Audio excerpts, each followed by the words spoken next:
ಆದ್ಮೇಲೆ ಇವತ್ತು ನಾನು ಇಲ್ಲಿ ಬಹಳ ಖುಷಿ ಆಯ್ತು. ನಮ್ಮ ಜಯಪ್ಪ ಹೊನ್ನಾಳಿ ಅವರ ಭಾಷಣ ಮಾತುಗಳನ್ನು ಕೇಳಿದೆ. ಯಾಕಂದ್ರೆ ಅವರ ಹಾಡುಗಳು ಕೇಳ್ತಾ ಇದ್ವಿ ನಾವು. ಸುಮ್ಮನೆ ಮಲಗುವಾಗ ಒಂದು ಹಾಡ ಕೇಳಪ್ಪ, ಭಾವಗೀತೆ ಕೇಳಿ.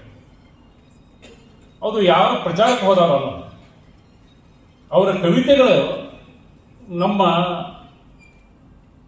ಭಾವದಲ್ಲಿ ಬೆರೀತಾವಂತ. ಎಷ್ಟು ಸೊಗಸಾಗಿ ಅವರು ಡಾಕ್ಟರ್ ಜಯಪ್ಪ ಹೊನ್ನಾಳಿ ಅವರು ಎಷ್ಟು ಸೊಗಸಾಗಿ ಮಾತಾಡೋದು ನೋಡಿದ್ರಿ ನೀವು. ಎಷ್ಟು ಸರಳವಾಗಿ ಮಾತಾಡ್ತಾರೆ. ಸಾಧನೆ ಅನ್ನೋದು ಏನಲ್ಲ, ಸಾಧಕರು ಇಲ್ಲಿ ಮುಗಿತನಂಗಿಲ್ಲ, ಇದು ಆರಂಭ ಅನ್ಬೇಕು. ಬಸ್ ಸ್ಟ್ಯಾಂಡ್ ಅದ, ಬಸ್ ನಿಲ್ದಾಣ ಅಲ್ಲವು, ಅವು ಆರಂಭ. ಆಕ್ಚುಲಿ ಬಸ್ ನಿಲ್ದಾಣ ಅನ್ಬಾರ್ದು, ಬಸ್ ಆರಂಭ ಅನ್ಬೇಕಾದ್ರೆ.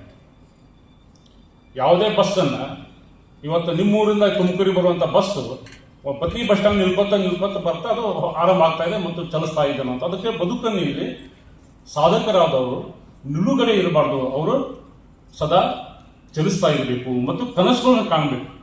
ಅಬ್ದುಲ್ ಕಲಾಂ ಅವರು ಹೇಳಿದ ಹಾಗೆ, ಅಬ್ದುಲ್ ಕಲಾಂ ಅವರು ಹೇಳ್ತಾರೆ ಕನಸುಗಳನ್ನು ಕಾಣ್ತಾ ಇದ್ರು.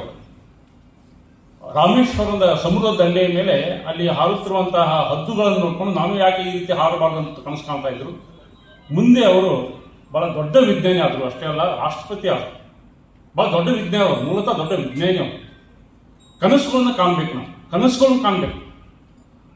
ಆ ಕನಸುಗಳನ್ನ ಕಂಡಾಗ ನಾವು ಇವತ್ತು ಈ ದಿವಸ ಇದೀವಲ್ಲ, ನಾವು ಮಾರ್ಚ್ 29ನೇ ತಾರೀಕು ಇದೀವಿ. ಮುಂದಿನ 1 ತಿಂಗಳದು, 2 ತಿಂಗಳದು, 3 ತಿಂಗಳದು, 6 ತಿಂಗಳದು, 9 ತಿಂಗಳದು ಡೇಟ್ ಒಂದು ಕಾರ್ಯಕ್ರಮ ಸೆಟ್ ಮಾಡ್ಕೊಂಡ ಬಿಡುದು ನಾವು. ನಾನು ಎಲ್ಲೆಲ್ಲಿ ಹೋಗ್ಬೇಕಿಲ್ಲ ಅಂದ್ರೆ ಅಷ್ಟು ದಿನಗಳ ಕಾಲ ಅದು ಸೆಟ್ ಮಾಡೋದು ಬದುಕ್ತಾ ಇರ್ತೀವಿ ನಾವು. ನಮ್ಮ ನಾಳೆಯ ಏನನ್ನೂ ಪ್ಲಾನ್ ಇರಲಿಕ್ಕೆ 0 ಇತ್ತಲೋ ಇವತ್ತಿಗೆ ನಾವು ಚಿಂತೆಗೆ ಕೂತು ಬಿಡ್ತೀವಿ, ಎಲ್ಲೋ ಒಂದು ಕಡೆ ಮೂಲೆ ಹಿಡ್ಕೊಂಡು.